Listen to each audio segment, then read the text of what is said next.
Hello everyone, இந்த வீடியோவில் பார்த்தீங்கன்னா யூனிட்ஸ் அண்ட் மெஷர்மெண்ட் லெசனில் இருக்கிற ஸ்டேட் போர்டு எக்ஸாம்பிள் கொஸ்டின் தான் நம்ம சால்வ் பண்ண போகிறோம். வாங்க கொஸ்டின்ஸை பார்க்கலாம். எக்ஸாம்பிள் 1.6.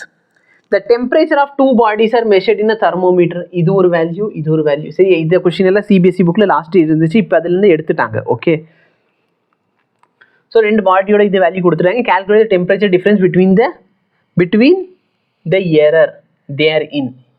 ஓகே, ஸோ டிஃப்ரென்ஸு கேட்குறாங்க, எரர் எவ்வளோ இருக்கும். டிஃப்ரென்ஸ் நான் எப்படி எழுதுவேன்? T is equal to T1 minus T2. இதான் ரெண்டுத்துக்கு இருக்கிற டிஃப்ரென்ஸு.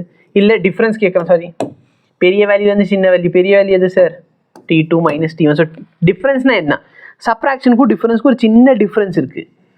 சப்ராக்ஷன் அப்படின்னா இதான் சப்ராக்ஷன், ஆனால் டிஃப்ரென்ஸ் அப்படின்னு சொன்னால் இதான் டிஃப்ரென்ஸு. ஓகே சார், டிஃப்ரென்ஸ் கண்டுபிடினா இவ்வளோ நாள் தான் சப்ராக்ட் தான் பண்ணேன். பட் என்ன அப்படின்னா உடனேனா 1 - 2 போட போகிறேன்னா இதோட ஆன்சர் என்ன வரும்? -1 வரும். ஆனால் 1க்கும் 2க்கும் டிஃப்ரென்ஸ் கண்டுபிடினா நீங்கள் என்ன பண்ணணும்? பெரிய நம்பர்லேருந்து சின்ன நம்பர் சப்ராக்ட் பண்ணணும். அப்போ நான் ரெண்டு நம்பரை சப்ராக்ட் பண்ணுறப்ப எனக்கு நெகட்டிவ் வேல்யூ வரலாம், ஆனால் ரெண்டு நம்பருக்கு நான் டிஃப்ரென்ஸ் கண்டுபிடிக்கிறேன்னா வர ஆன்சர் எப்பவுமே பாசிட்டிவாக இருக்கும்.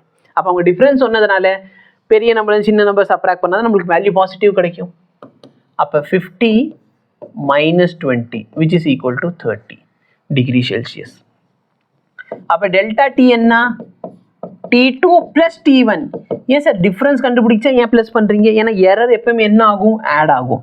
இப்போ எரர்னால நான் டெல்டா T2 + டெல்டா T1 போட்டுக்கிறேன்.